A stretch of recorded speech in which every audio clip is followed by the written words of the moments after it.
Thank you for joining us for New Shepard's 6th human flight. Apologize for some of the difficulties that we were working through earlier today in our webcast. We're at about T-minus 20 minutes until launch. Today's astronaut crew is secure in their seats, waiting to launch to space. There we see a closed hatch on RSS First Step. In just a moment, Capcom Laura Stiles will read a special message from our NS-21 astronaut crew to help send today's crew on their way.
Is short, the memory of this experience will last a lifetime. Relax and enjoy every moment of it. From astronaut Valiant Thor, Jason Robinson, you won't regret spending most of your time in zero-G looking out the window, and have fun. Astronaut Hamish Harding, enjoy every second of what will be an incredible visual experience, and try to remember that special view from Earth from above the Kármán line. Astronaut Victor España, this was one of the most amazing experiences of my life. It has transformed the way I see things and pushed my limits. I hope your eyes photograph every second of this journey. Astronaut VV Victor Vescovo, look out the window. Get that image burned into your mind so that it can never leave. Look out the window. Astronaut Katya Echazareta, this is only the beginning. The rest of your journey awaits. Where will this experience take your life next? And lastly, we have a very special message for astronaut Clint from the Blue employees Greg Blinko, Matt Cosgrove, and Nick Greco. There are few people you cross paths with who will forever change the course of your life. Dr. Kelly is one of them. His support and his belief in us, a group of college students in Louisville, Kentucky, with a shared passion for space, allowed us to chase our dreams and knock on doors that we may never have come across otherwise. Thank you, and Godspeed, Dr. Kelly.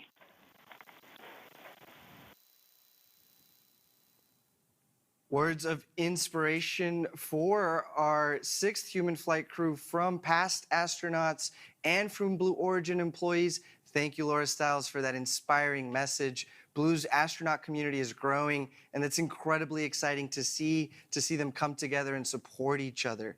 Continuing in the tradition of past crews, and on behalf of Club for the Future, Blue Origin's nonprofit, today's crew made their own postcards to fly to space. These postcards give each astronaut the chance to share a few words of inspiration for the next generation. We've got some artists, some poets, and of course, true to form, a basketball trick shot. We've flown postcards from all 7 continents, and we invite all of you all to send us your postcards. We'll receive them in West Texas. We'll place them on the New Shepard rocket, fly them to space, bring them back down, stamp them, flown to space aboard New Shepard, and snail mail them back to you.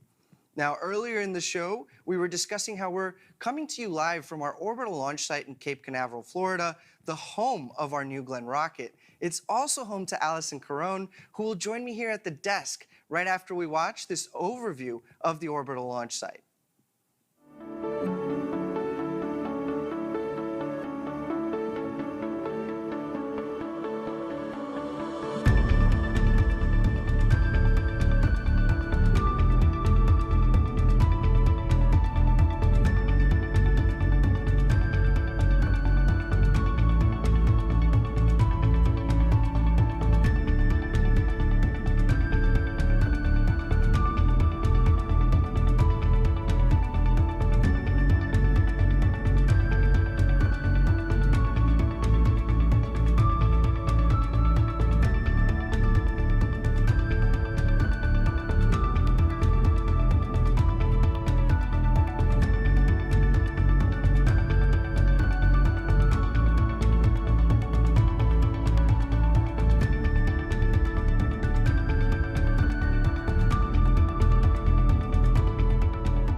Welcome, Allison. Good to have you join us at the desk. Thank you. This is really exciting. So while we were getting some great shots of our progress at the Orbital launch site, we did enter a brief hold.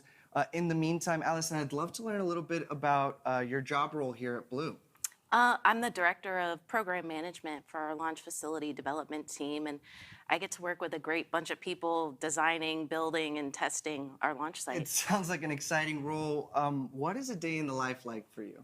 Well, like I said, there's a great many people who work on this, and we get to develop requirements, we get to work through designs, we get to be, on the cutting edge and work through problems every day. So it's a little bit of everything. How did you find your path to Blue? What's your background? So I'm mechanical engineering, graduated from the University of Central Florida here locally, and I worked for NASA on a few different projects, and I got to fly some payloads to space, just like we're doing on New Shepard. That's an incredible achievement. And as the video clearly showed, lots happening in Florida. Tell us about the facility we're in right now. So the Orbital launch site is really two different complexes. We've got our manufacturing complex, which we're sitting in today, and that's where we bring metal in one side and rockets come out the other. So we build our first and second stage, we build our fairings, and then we transport those about 11 miles to our launch site. Right, this is the New Glenn factory, and we were walking the floor a little earlier. There's just so much hardware. It is like exhilarating to walk through here. I mean, just this morning when I walked through, it's packed with people, with parts, with assemblies, and the energy is really strong here. So the New Glenn factory, the manufacturing complex, it's humming right now, so those rocket engine parts are coming out that side door. Where do they go from there? So like I said, they come to the launch site. Each stage is transported individually, and we take those stages, we put them together in the integration facility, we put them on our transport erector, we go up the ramp, we mate to the pad, and then to the 20 ground systems that we have to support the rocket. And that's an incredible amount of talent on your team to handle all of that. Now, if you're on the Space Coast, you can see the silhouette of Launch Complex 36. What are folks looking at when they're at the beach? Yeah, like the beach is the best spot to see the site. You've got our two towers, our lightning towers. They're 574 feet tall. They protect the vehicle while the vehicle's out for its 8-hour stay, getting fueled and checked out before we launch. Excellent. So I think we're going to have some footage here of that launch complex. So we'd love to see it. Right. So here's the complex. You can see our stage demonstrator tank that we're actually proof loading right now. And this is the ramp that the vehicle will go up, and our lightning towers. Everything is massive here, and it's a great opportunity to be part of this team and work and develop this. So. No. Yeah, absolutely. I think the sense of scale, and we'll get back to that, is definitely impressive. We had a good shot there of the integration facility where we can host multiple New Glenn stages. Yeah, really, that's right. We can put 3 in there. And process them. But your team took a launch pad that had seen better days, storied days, historic days, and put a ton of work into it and had what we showed us today. Tell us a little bit about the historic Launch Complex 36. Yeah, there's quite a legacy to live up to. The Atlas program launched 145 missions from our site. So that included our first lunar landing, interplanetary missions to Mars and Jupiter. So we. And these were all probes exploring the solar system, exploring the moon. And so it's a bit of the legacy that we're inheriting here at Launch Complex 36. A launch pad that was used to explore the solar system, and now New Glenn that will also be used to explore the solar system. That's right. Let's talk about that scale of New Glenn. It's a huge rocket. It is. You don't get a sense for the scale until you're next to it, and you're looking up at it. It's been a big honor for me to participate. You feel a little dwarfed by comparison. You do. You look up and it's like, how am I going to work on that? But we've said that New Glenn will be the smallest orbital launch class vehicle that we build. How does your team handle, future upgrades and planning that in while also getting ready for that first launch? Yeah, I mean, we knew that this is the beginning, right? So we kept that in mind when we developed the requirements, and we're ready for the next orbital vehicle that comes our way. So that's excellent. Appreciate your team really leaning into it and doing the forward planning. as you look at 2022, you've got some impressive milestones this month and through the end of the year. What does that hold in store for your team, for this team here at Orbital Launch Site? Yeah, so I say 2022 is the year for subsystem commissioning and integrated testing. We recently completed our upending system and checking that out. That's going to take our horizontal transporter and vehicle to a vertical launch position. We will complete our integrated testing near the end of the year with our simulators and testing out our ground systems. So we're filling our water tower right now to start our deluge testing. So yeah, it's rapid pace. That's incredible. It sounds like there's no shortage of work and your team is incredibly talented. So while we were talking through that last segment, we did clear the hold. So Great. We see our countdown clock now progressing at T-minus 14 minutes and 20 seconds and counting. So that's excellent news. Allison, thanks for keeping me company here at the desk, giving us a look into Blue's incredible future with New Glenn. Thank you. This was really fun, and you have a pretty sweet gig, so I'll come back anytime. Well, listen, you shared with us the story of New Glenn, the story of our orbital launch site. You have an open invitation. You did a fabulous job, and we look forward to seeing you here next time. In the meantime, we'll check out New Shepard while we stand by as this clock counts down.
Welcome to New Shepard 6th human flight. While we wait for this countdown clock to reach 0, let's take a look at the first 5 crewed flights that we've launched in the last 12 months.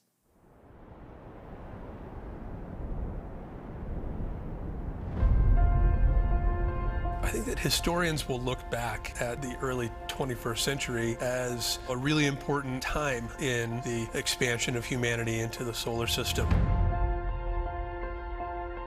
Jeff Bezos is about to blast off into space. People that have been on this journey has changed their outlook on humanity.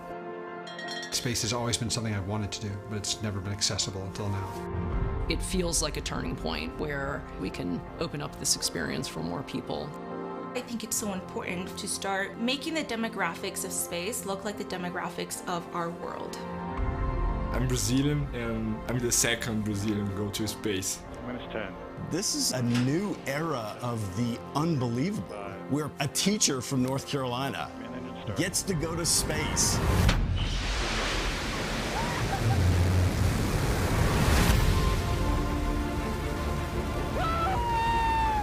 It was amazing.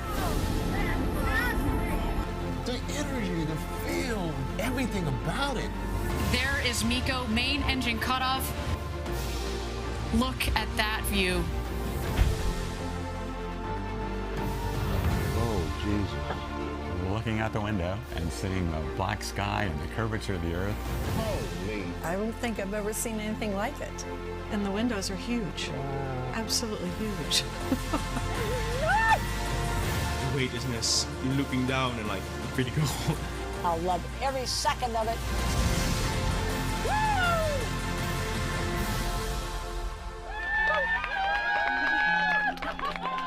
What you have given me is the most profound experience I can imagine. It's just a dream come true. I wanted to do this my entire life. It's almost like an out-of-body experience to see the Earth from that perspective and understand how small of a part we are of something so large.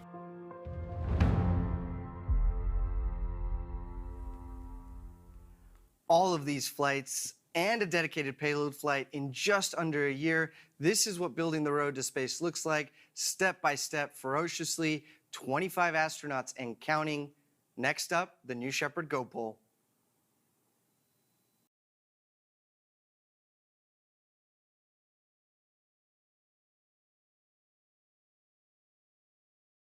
Stations, this is the flight director on Channel 1 and UHF voice for the Go Pole for terminal count and launch. Capsule. Go. Booster. Go. Ground. Go. Safety. Go. Capcom. Go. Engineering. Go. Copy all goes. This is the flight director. New Shepard is go for launch. Booster, commence the terminal count. We'll go flight. As you just heard, we are go for launch for our 6th human flight. The Titanium Feather crew, that's what they've named themselves, are a mere minutes from launching to space. So let's meet this crew. In seat number 1 is Sarah Sabri, the first Egyptian to fly to space. She's a mechanical and biomedical engineer and founder of Deep Space Initiative, a nonprofit increasing accessibility for space research. She's fluent in Arabic, French, and English, and her hope for this flight is to inspire the Egyptian people and motivate young Egyptians to pursue education. Mario Ferreira is in seat number 2. Mario will become the first person from Portugal to fly to space. He's an entrepreneur, investor, and president of Plurus Investment Group, which includes more than 40 companies spanning tourism, TV and radio, real estate, and renewable energy. He's a lifelong scuba diver and passionate adventurer who raced the world's most difficult car rally, the Dakar, in 2007. Dr. Clint Kelly is in seat number 3. Clint started the Autonomous Land Vehicle project many years ago at DARPA and is credited with starting the development of the technology base that led to today's driverless cars. He's also a lifelong adventurer. He and his wife have photographed wildlife on every continent, from the high Arctic to Antarctica. But that other special thing about Clint we heard earlier from Laura is he's been a mentor to 3 beloved engineers at Blue Origin, Greg Blinko, Matt Cosgrove, and Nick Greco, who all had a hand in today's launch in developing, designing, testing, and flying the New Shepard rocket. Clint provided financial support and mentorship to the Rocketry Club at the University of Louisville. One of them has said that there are few people you cross paths with who changed the course of your life. Dr. Kelly is one of them, and we're so proud to have you on board. In seat number 4 is Kobe Cotton.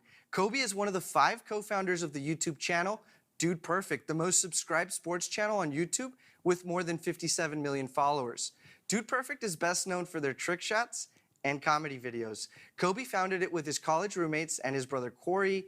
All of the other dudes are on site today, cheering Kobe on. His seat was sponsored by MoonDAO, whose mission is to decentralize access to space exploration. Now, MoonDAO members voted to have Kobe represent them on this flight.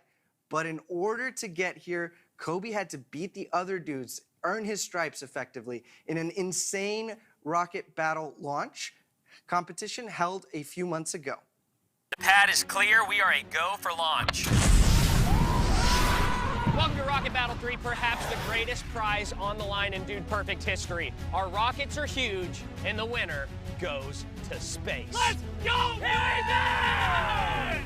That's right, thanks to MoonDAO, the dude with the highest launch wins a trip to space on a Blue Origin rocket in an upcoming video.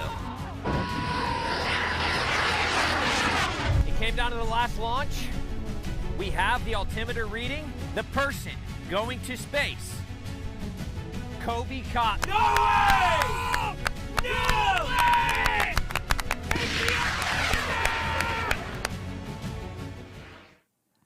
What an exciting video. I think Kobe deserves a pound and a noggin, as today he'll get to go on the real thing.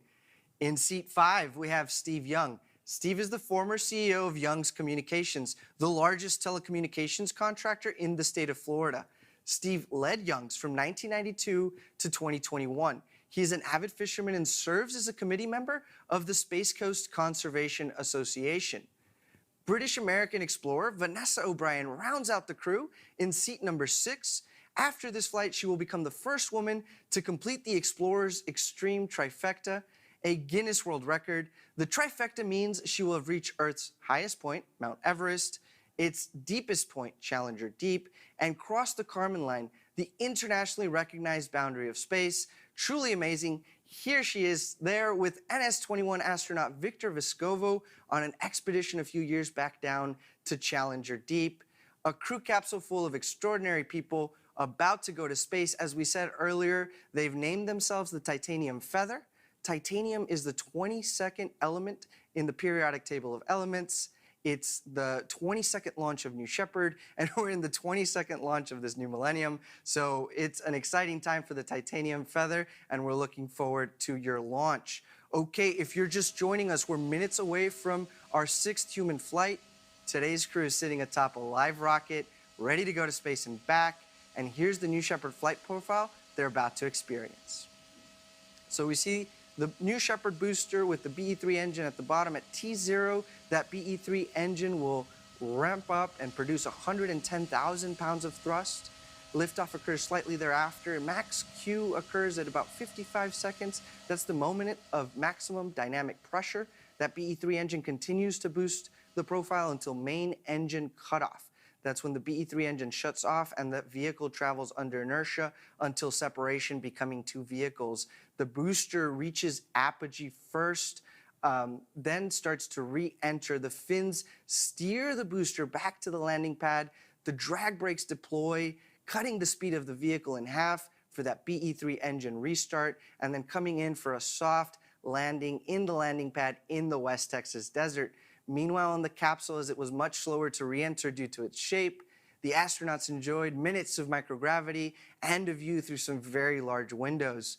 As that crew capsule re-enters the atmosphere, the drogues deploy, the mains deploy shortly thereafter, and as that crew capsule comes in for a soft landing, the landing systems engage, measuring the height and firing the terminal decelerator system. Just above the ground, we see the poof of dust and touchdown. With 2 minutes to go, let's watch and listen as the New Shepard goes through its final checks and revs up for 6th human flight.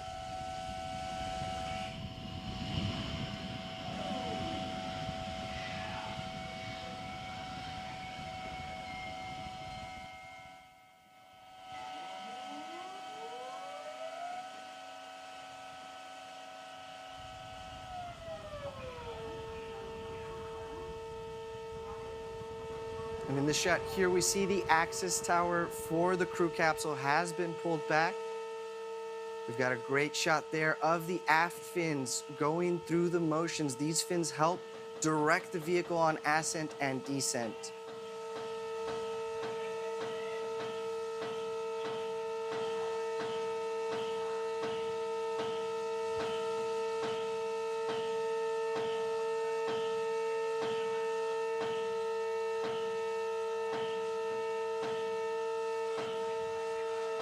If you're looking closely at the bottom of your screen, the BE-3 engine is gimbaling.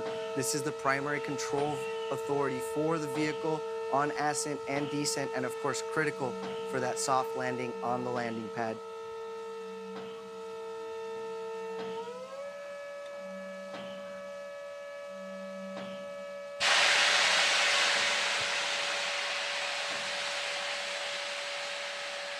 With just 30 seconds to go for today's launch, it's time to hand it off to Mission Control and launch this rocket.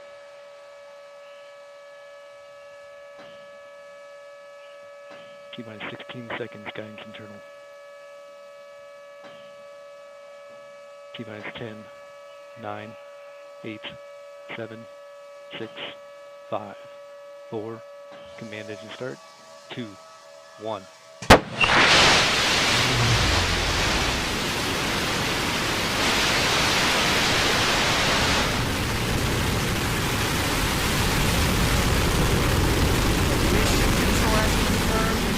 Shepard has cleared the tower and is heading to space.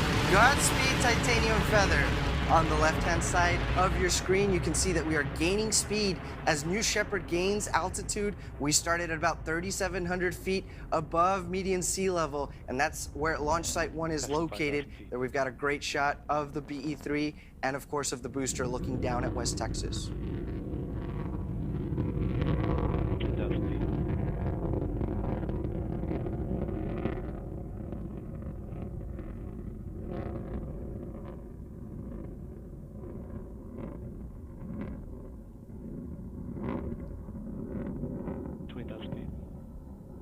We've hit our next milestone, max Q, the point where aerodynamic stress on the vehicle is at its maximum, and that BE-3 engine gets to flex its muscles, throttling down to reduce those stresses.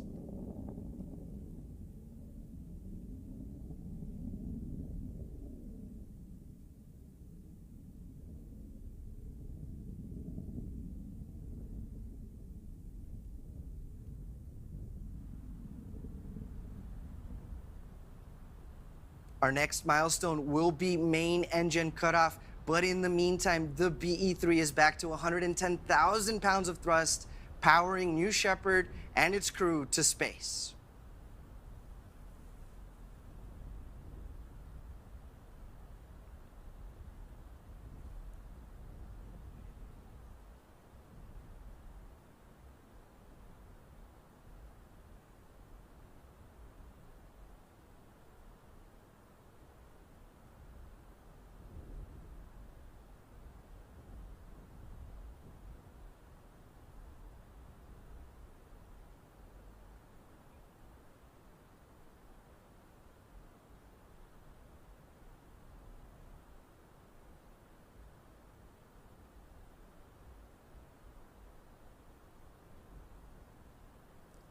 And it looks to have been a successful main engine cutoff with the vehicle traveling at more than 2,000 miles per hour and 200,000 feet of altitude. Our next milestone will be separation of the crew capsule and the booster for 0G. Capcom will momentarily cue the astronauts to unbuckle their harnesses after separation, and we'll be listening in. In the meantime, Sarah, Vanessa, Kobe, Mario, Clint, and Steve, welcome to space.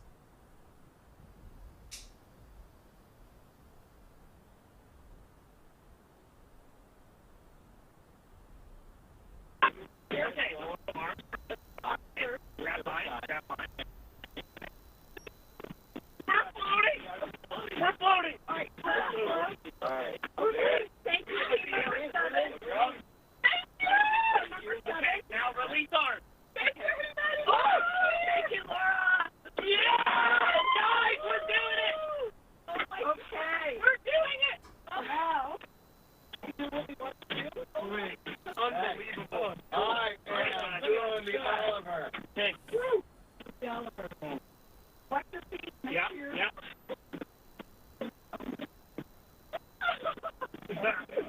Yes! Check it out! Oh my God! Hey!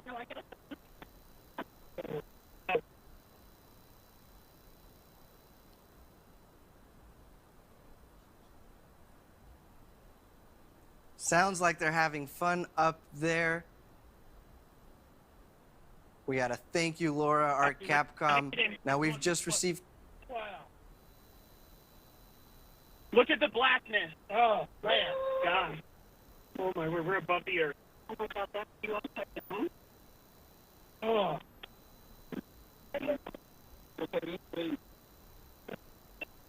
See, the curvature of the earth. Take it in. Take it in.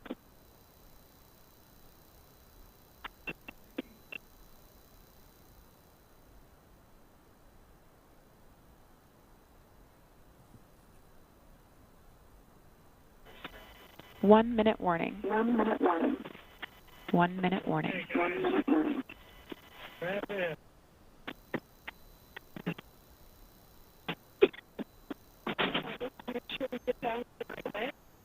Guys, will you pray? Or you will be in trouble. If you can't remember.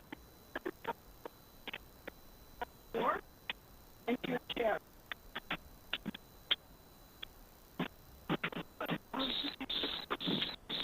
Everybody back to their seats.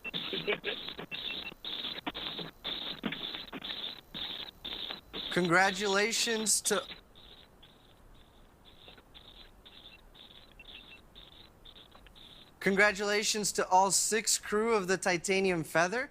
They just officially became astronauts with an apogee well over 100 kilometers, the internationally recognized boundary line of space. Both the crew capsule and booster are now descending. We saw the forward fins deploy there in the shot on your left as that rocket is now reaching its atmospheric pierce point, returning from space and entering the atmosphere. Those control surfaces that raise the center of pressure on the vehicle now have a little bit of air pressure to push against. That's the ring fin and the forward fin, and the booster will be reaching its maximum reentry velocity here just under Mach 4.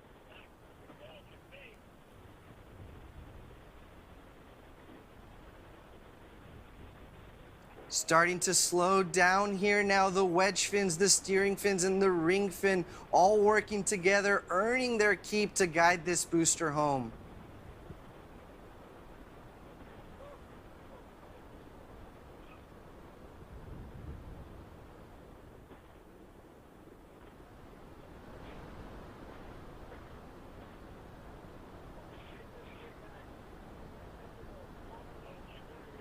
And there's that passive downward stability with the center of mass and center of pressure having inverted relationships now. Great close-up of the BE-3 engine.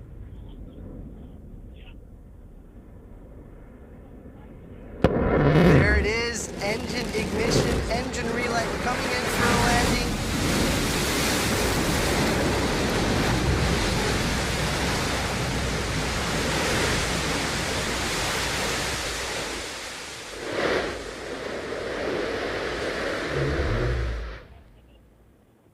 Booster touchdown. Welcome back to Earth, New Shepard. For a lot of us at Blue, this moment in flight is one of our proudest moments, really showcasing what the BE-3 engine and the New Shepard booster are capable of. Really just incredible engineering. No matter how many times we've seen this happen, it just never gets old. It's a live booster landing, nice and softly onto that landing pad. You can't help but want for this to happen. Of course, we see there at the bottom of the BE-3 engine, we're venting any excess propellants. This is a key step in the reusability of this booster. We'll be able to purge with inert fluids and keep this booster clean. There we've got a great shot of the crew capsule coming back down. Again, it's gumdrop shape, a little slower to re-enter Earth's atmosphere. We should have the drogues here shortly. There they are. Drogue chutes are out. I count 3.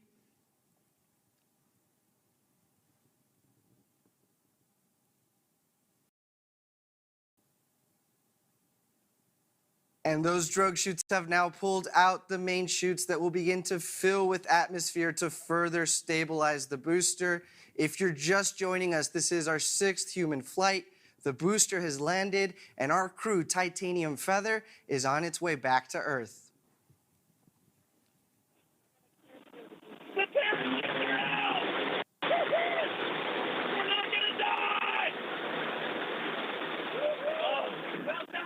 Our poor families.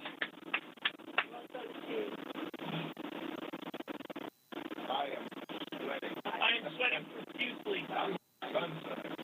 Oh my gosh.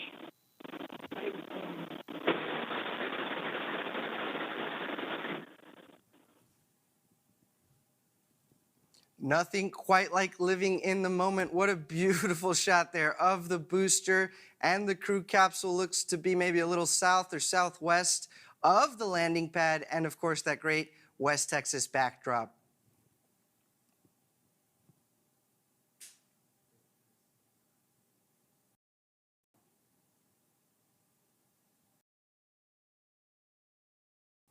So as we come in here softly for a landing, those landing systems will engage, measuring the height above the ground to fire that innovative retro thrust system that kicks up the dust but makes for a very soft landing.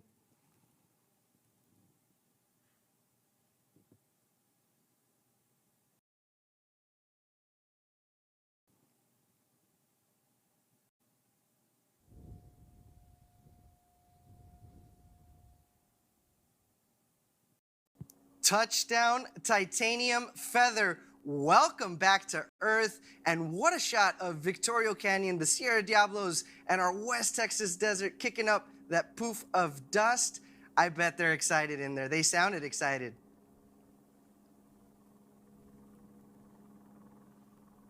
So now our team is preparing landing safety operations and recovery of our astronauts from the crew capsule. And we'll be watching on the drone shots as they head out that way.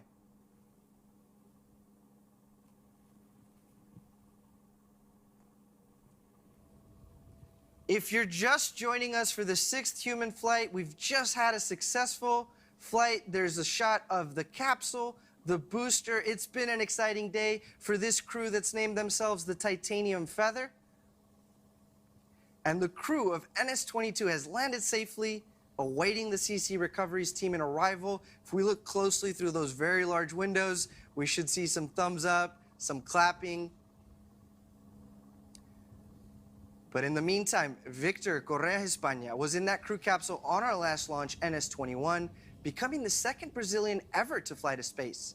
And right now, he's the 1st Brazilian ever to join me here on the show, coming to us live from Sao Paulo, Brazil. Hello, Victor. Bom dia, bem-vindo, welcome. Hi, Eddie. We just landed the crew capsule. Tell us, what was this moment like for you? Yeah, thank you by inviting me. I'm very happy. Thanks a lot, Blue Origin.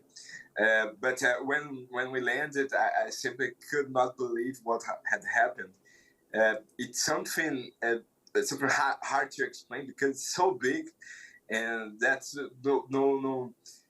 no way to compare. It's very, very amazing. But while we were waiting for crew member 7, we celebrated a lot, hugging and congratulating each other to finally become an astronaut. It was great dream come true. But in fact, my brain took a while to understand what had happened. And now that you've been through this experience, what's it like to watch this launch? Do you wish you had been back there? Oh my God. I can't imagine what they must be feeling right now. I'm very, very emotional, by the way. And it was one of the most amazing days of my life. Absolutely. And you were looking forward to hugging your friends and family members that had gone out all the way to West Texas with you for that launch. What was that reunion like?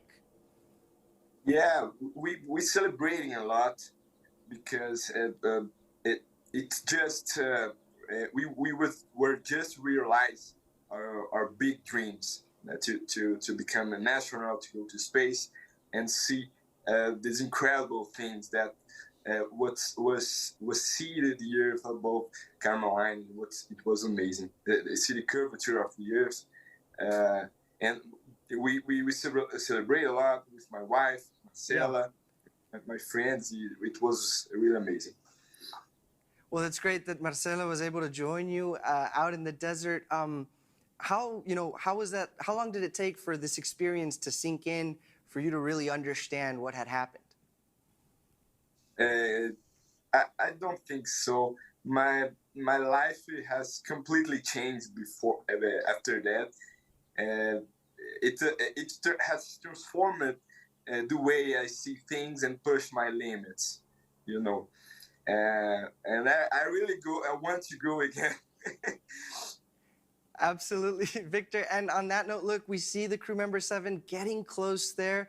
So I think it's time. Agora podemos dar as boas-vindas e receber no clube no mais recente astronauta de língua portuguesa, certo?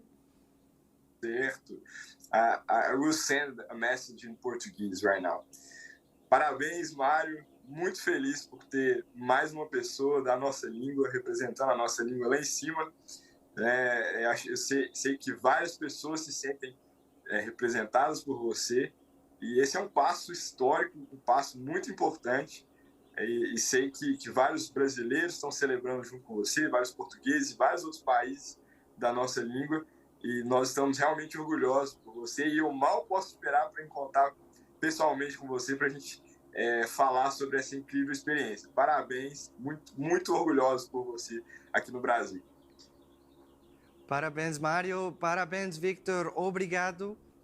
It's been such a pleasure to have you here, Victor. Thank you for sharing your perspective with us. As we can see there, this is an important moment for the astronauts, as you were explaining, so we're going to tune into that action. Thank you for joining us. Obrigado. I want to say thanks again for Blue Origin and CSA for making this possible. I'm saying thank you. Thank you, Victor.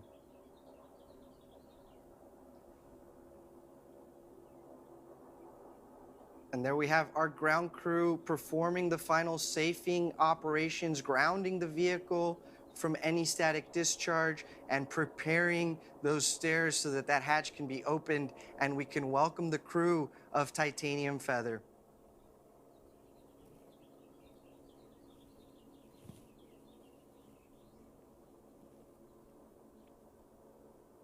We've got friends, family waving. This is a moment, a much anticipated moment of reunion, of joy, of emotion, and I'm so happy that we're here to share it with you all today. Sarah Knights, crew member 7 in the field, leading our operations, laughing, and look at that. It looks like a fun time. I wish I was out there.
These are the final moments of preparation for the reusable spaceship RSS First Step that had already gone to space 7 times. Today makes 8. This is an incredible reusable vehicle that will help us practice and dramatically reduce the cost of access to space. Just a few moments now here. We will also have a field camera, so we might be able to hear from our newly minted astronauts at the Titanium Feather. Let's stand by for that.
25 astronauts today become 31. It's the first step in building a road to space. A successful 6th human flight for us. What an exciting day.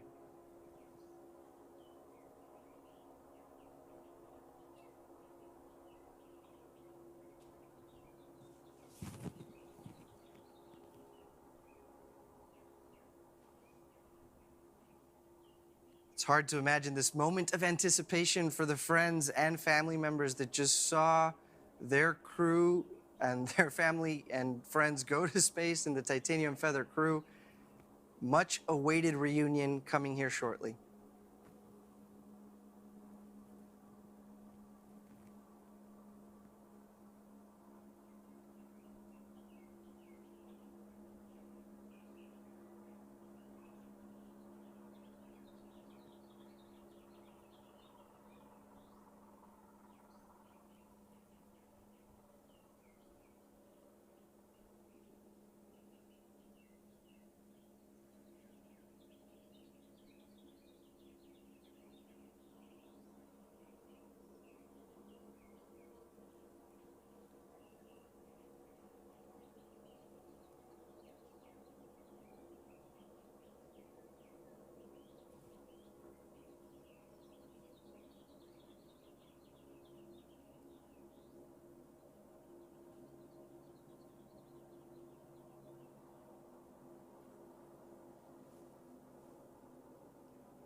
All right, it looks like our hatch has opened. That moment of reunion is happening now. Vanessa became the first woman to complete the Explorer's Extreme Trifecta. Steve has a new perspective on conservation, which he'll share with the world. Kobe, you just nailed the biggest trick shot of your career. We've seen it there. I, watch your videos with my 12-year-old nephew, Jake, and this is the coolest trick shot. Dr. Clint Kelly, thank you for your mentorship. This has been a great adventure. As an engineer and a technologist, thanks for paving the way. Mario, obrigado. You just became the first person from Portugal to fly to space, making your entire nation proud, and following, of course, in Magellan's footsteps of exploring new frontiers. And Sarah, you've made history as the first Egyptian to fly to space and the second citizen astronaut for Space for Humanity. Let's see if we can't continue this action and maybe get a few words from the crew.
And we have one more announcement. Speaking of increasing access to space, here's Katia Echecerreta, who flew on New Shepard just a few months ago, becoming the first Mexican-born woman, proud Tapatía, and youngest American to fly to space, with a special announcement for us.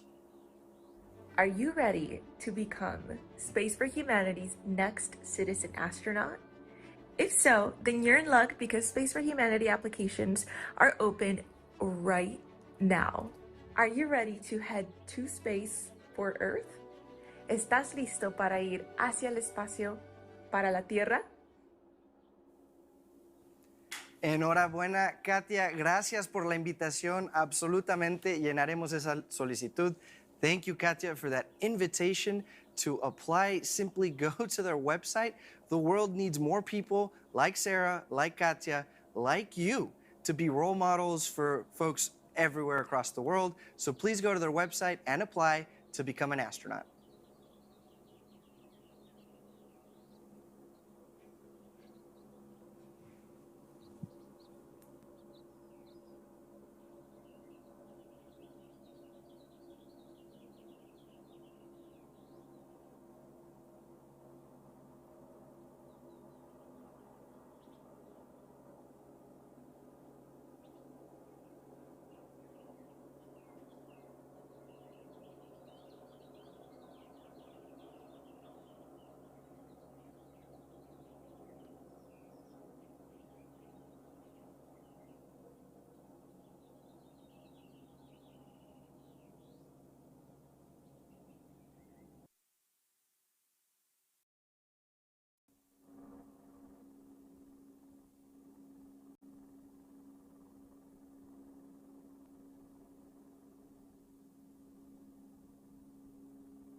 Another beautiful launch and landing. Another 6 people have gotten a brand new perspective of planet Earth. Thank you, everyone, for joining us today for Blue Origin's 6th human flight. Thank you, Victor. Thank you, Allison, for sharing your insights on our orbital launch site. And a special thank you to our customers, Sarah Sabry, Vanessa O'Brien, Kobe Cotton, Mario Ferreira, Dr. Clint Kelly, and Steve Young. If you're interested in purchasing your seat on a future rocket ride to space and back, get started by visiting blueorigin.com and clicking Fly to Space. The road to space is being built. We took another big step today, and if you're interested in joining our extraordinary team, please visit our website. Finally, if you'd like to commemorate today's launch, we have mission patches and so much more. My name is Eddie Seifert. For everybody here at Blue Origin, thank you for joining us. Until next time, Gradam for Oscar.